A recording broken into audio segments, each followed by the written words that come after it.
每天练习英文5分钟，流利英文交谈不是梦。Now, let's get started. Today, let's talk about the 83rd Golden Globes. If you missed the 83rd Golden Globes on January 11th, you missed a great show at the Beverly Hilton. Nikki Glaser killed it in her second stint as host, zinging everyone from A-listers to the network itself. The night also made history by handing out the first ever Best Podcast Award and celebrating a really impressive, diverse lineup of global films. Before we dive into the topic, a quick heads up. If you enjoy this, definitely like, subscribe, and share it around. Now, let's go! Hey Joe, did you watch the 83rd Golden Globe Awards? Of course! They were live from the Beverly Hilton, right? The show was really good this year. Yes, and Nikki Glaser hosted again. She was funny but also respectful. I liked the balance. Totally. Especially when she roasted Leonardo DiCaprio. That was savage. Oh my god, I know! She joked something like, "The only thing we know about you is that you date young women. Brutal!" DiCaprio looked a bit awkward, but he still laughed and gave Glaser a playful thumbs up. Honestly, though, she had a point. Exactly. That's why it worked. The best jokes are the ones that sting a little. She completely owned that stage. By the way, what was your favorite part of the night? Honestly, when K-pop Demon Hunters won Best Motion Picture, animated, I almost screamed. That was amazing. The movie really earned it. The animation is colorful, and the story feels emotional, not just cute. Right. It talks about friendship, pressure, and identity, not only fighting demons. That's why it hits so deep. And then they won again for Best Original Song with Golden. That song has been in my head all day. Same here. I love how the song starts soft and then becomes powerful. It feels like a journey. Also, it was cool that the song is from a Korean animated film and still won a big global award. That shows how much the industry is changing. I noticed that too. There were more international movies and non-English films getting attention this year. Yeah, like The Secret Agent from Brazil winning Best Motion Picture non-English language. I was happy about that. And Wagner Moura from that movie also won Best Actor in a Drama, right? Yes, he did. His speech about telling Latin Amjoan stories was really strong. It made me think about how many voices we never hear. The whole night felt more global. Movies from Brazil, France, South Korea, Norway, and others were in important categories. And not just nominated, some of them actually won. That's a big difference. True. But besides K-pop Demon Hunters, what was your favorite winner? I think one battle after another winning Best Motion Picture Musical or Comedy was a big highlight for me. It also took Best Director and Best Screenplay. Yeah, Paul Thomas Anderson winning for directing and writing was huge. The movie feels funny on the surface but talks deeply about power and media. Exactly. It shows how entertainment can be political without being boring. I also liked how Hamnet won Best Motion Picture Drama and Jessie Buckley got Best Actress for it. Her performance was so intense. She was amazing. And then Sinners won the Cinematic and Box Office Achievement Award and Best Original Score. That film was everywhere last year. So many different types of movies won, big box office hits, serious dramas, a Korean-style animated movie. It felt very rich. And TV was strong too. The Pit won Best Drama Series, and the studio won Best Comedy. It's clear that television is as powerful as film now. Don't forget adolescents winning Best Limited Series and several acting awards. I think people really connect with stories about growing up and trauma. True. The acting in adolescence was so realistic that it almost felt like a documentary. By the way, did you notice the new Best Podcast category? Amy Poehler's Show Good Hang with Amy Poehler won? Yeah, that was interesting. It shows that the Golden Globes are trying to follow how people really consume stories now. Movies, TV, and even podcasts.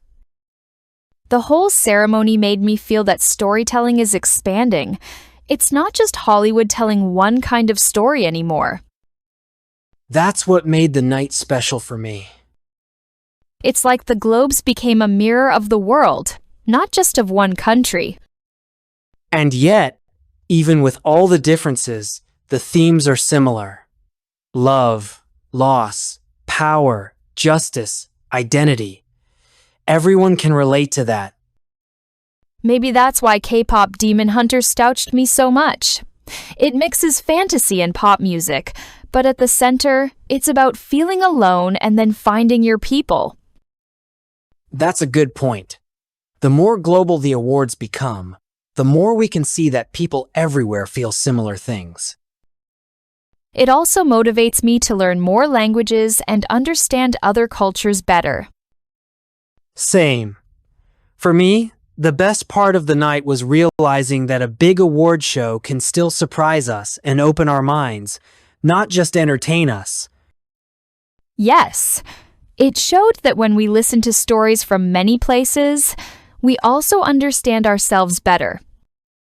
And maybe that's the real value of awards like the Golden Globes. I agree. The trophies are shiny, but the ideas and feelings are what stay with us. Useful phrases to memorize.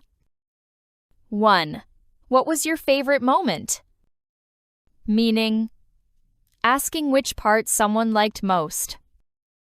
Usage. Use after any event, a movie, concert, trip, ceremony, or game. Example. What was your favorite moment from the Golden Globes a few days ago? 2. That's why it hits so deep. Meaning. That is the reason it touches you strongly or emotionally. Usage. Use for movies, songs, or stories that make you feel something strong. Example. The way the characters deal with pressure and identity is very real. That's why it hits so deep. 3. It shows how much the industry is changing. Meaning, it proves that the movie, award, event is part of a big change in film and TV. Usage. Use when something new or different becomes successful. Example. A Korean animated film winning a major prize shows how much the industry is changing. 4. The whole night felt more global. Meaning, the event included and represented more countries and cultures. Usage. Use about events, festivals, or shows that include many nations. Example. Because of all the films from Brazil, Korea, and Europe, the whole night felt more global. 5. It made me think about how many voices we never hear. Meaning, it made the speaker reflect on people and stories that are usually ignored. Usage. Use after a strong speech, film, or news story that opens your eyes. Example. His speech about Latin American stories made me think about how many voices we never hear. 6. Storytelling is expanding. Meaning, stories are now told in more ways, places, and formats. Usage. Use when talking about changes in media, films, series, podcasts, etc. Example. With movies, series, and podcasts all being honored, it feels like storytelling is expanding. 7. It's like the Globes became a mirror of the world. Meaning. The awards now reflect many cultures and countries. Usage. Use when an event represents real diversity. Example. With winners from so many countries, it's like the globes became a mirror of the world. 8. Everyone can relate to that. Meaning, people from any background can understand and feel it. Usage. Use for universal themes such as love, loss, or identity. Example. Stories about love and justice are powerful because everyone can relate to that. Useful vocabulary to memorize. 1. Identity. Meaning. A person's sense of who they are, like culture, personality, values, etc. Usage. Common in discussions about characters, culture, and growing up. Example. The main character struggles with her identity as both a K-pop idol and a normal teenager. 2. Drama. As a genre. Meaning. A serious film or TV show that focuses on realistic characters and emotions. Usage. Used to describe genre, drama versus comedy versus action. Example. He won Best Actor in a Drama for his intense and realistic performance. 3. Documentary. As a style or comparison. Meaning. A non-fiction film that shows real life, not an invented story. Usage. Also used metaphorically, to say something feels very real. Example. The acting was so natural that some scenes felt like a documentary. 4. Political. Used about entertainment. Meaning, related to power, government, or social issues. Usage. Used when a film or show talks about social problems or power structures. Example. The movie is funny on the surface, but it is actually very political and critical of the media. 5. Box office. Meaning. Related to how much money a movie earns in theaters. Usage. Usually appears with hit, success, or achievement. Example, it became a huge box office hit and then also won a special award for its success. 6. Achievement. Meaning, something successful or impressive that someone or something has done. Usage, often used in award names or to praise accomplishments. Example, winning both critical awards and box office success is a big achievement for any film. 7. Trauma. Meaning, deep emotional pain from a very difficult or shocking experience. Usage. Used in serious discussions about mental health and character backstories. Example.